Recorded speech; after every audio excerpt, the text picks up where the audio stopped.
The world is praying for Pope Francis's health. He's hospitalized with double pneumonia, and he is the leader of 1.4 billion Catholics. If you don't know him, who is Francis? And what about the process? What happens next? How is a new pope chosen? I'm Ann Ahern. This is The Brief. Pope Francis is 88 years old. He was chosen in a very unusual way. The former pope, Pope Benedict, resigned. No one had heard of that. In fact, it had been more than 600 years that a pope had resigned. I was there in Rome on Benedict's last day. The Vatican also revealed what the pope will be called, His Holiness Benedict XVI, the Pope Emeritus of Rome. A helicopter flew in to take him from the Vatican, and he left while they chose the next pope, who turned out to be Francis. Although maybe you saw that movie, The Two Popes, Benedict did live nearby for several years until he died. But let's talk about the process. It's called a conclave. It means a secret meeting, and it's held at the Sistine Chapel. Only the cardinals who are under 80 years old, and currently there are 138 of them, will take part in that conclave. When they enter the room, no phones, no tablets, they are cut off from communication as they decide and vote on who will be the next pope. Now listen, Francis has chosen 110 of the 138.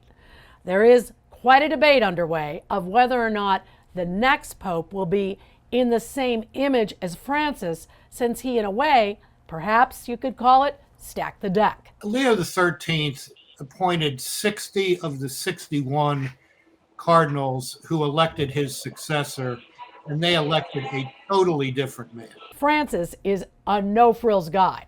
After his election, in fact, he took the bus back to collect his luggage before moving to the Vatican. And he did not choose to live in the fancy papal apartment, instead in a much quieter version, sort of a guest house on the Vatican grounds. The church can't be locked up in its four walls, self-referential, talking to itself, but that the mission of Jesus, the mission of the church in the world, is to go out and help heal people. But you've got to go to them.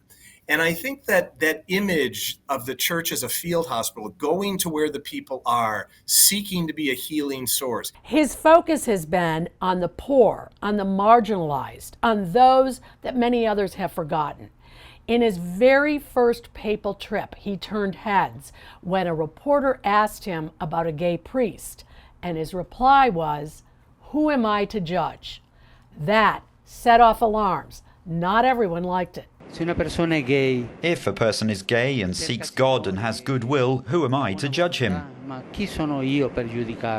He has certainly supported gay Catholics, but not same-sex marriage. And in that respect, he has also promoted women and supported women, but has not said that women should be ordained priests. No women priests, and as of yet, no women deacons, although he did appoint several commissions to study that issue. His name, Francis. He chose that. His real name, Jorge Bergoglio, growing up in Brazil. He picked Francis because Francis also focused on the poor. So here we are some 12 years later, wondering what's next. The church seems to be at quite a crossroads, similar to the political situation that we see not just in the United States, but globally. And there's quite a divide between liberal and conservative Catholics. Reading the signs of the times. And the signs of the times are kind of startling these days. The upside of so many wonderful things about technology and the advances of our world, but then this more fundamental seeming disintegration of people. Catholics pray and believe that it's the Holy Spirit that directs the conclave. Sometimes that's just a way to say, well, we don't actually know what's going to happen in a conclave, and we don't. But I think there's a sense that the Holy Spirit will send us the Pope that we need for the next era. Even on global crises like Ukraine, Francis has spoken out in favor of Ukraine. That has drawn criticism from the White House, especially Vice President J.D. Vance. The Pope has also been zeroing in on the migrant crisis, and not just currently. 8 years ago, he went to Juarez, Mexico, I was on that trip. From his first days as Pope, Francis called on Catholics to reach out to the poor, to those who are forgotten. These are the kind of credentials that we wear when we're on something like that. It was a moving event. More than 200,000 people at a field in Juarez listening to his mass and his message. Another thousands of so, I can't even estimate, in El Paso at a football stadium, watching as well to every move, every word that he had to say. In fact, let me look exactly one of his messages. The flow of capital cannot decide the flow and life of people.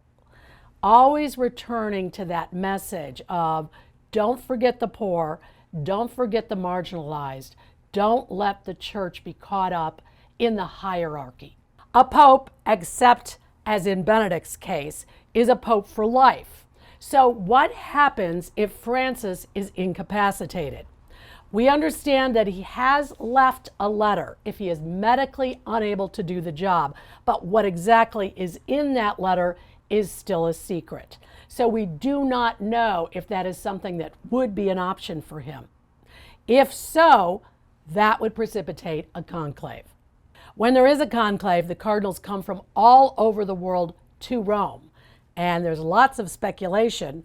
Who might be next? Those who know aren't talking, and those who are talking don't know, so I wouldn't know how to handicap that. I've been to 2 conclaves, came with my list of names of who everyone was saying were perhaps the top front runners, and of course, we were surprised when Francis was selected. So there is a new list circulating of who might be the next pope, and it is a mix of those who are sort of the hierarchy at the Vatican currently, as well as a couple of surprises, someone from Africa, someone from the Philippines.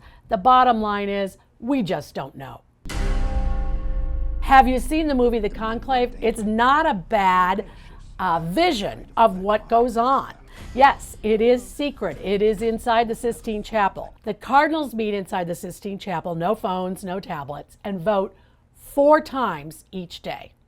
For Francis, it took, I believe, 2 or 3 days at the most. Same with Benedict. It isn't that long of a process, but they need 2/3 vote. So, if there is not a 2/3 approval, they burn the votes and the smoke signal is gray or black. When they have a consensus, when it is a 2/3 vote or more, the smoke is white. And that tells the world there is a new pope. When a pope is chosen, they go to the balcony of the Vatican with the new pope and declare Habemus Papam, which means we have a new pope. Many of the cardinals participating this time, they have never taken part in a conclave before. That's going to make it interesting. A great many of the cardinal electors have no experience of the conclave.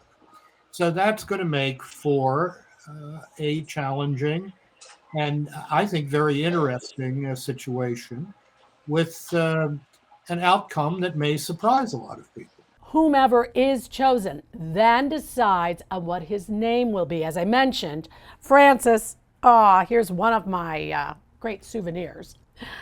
Francis, of course, picked his name.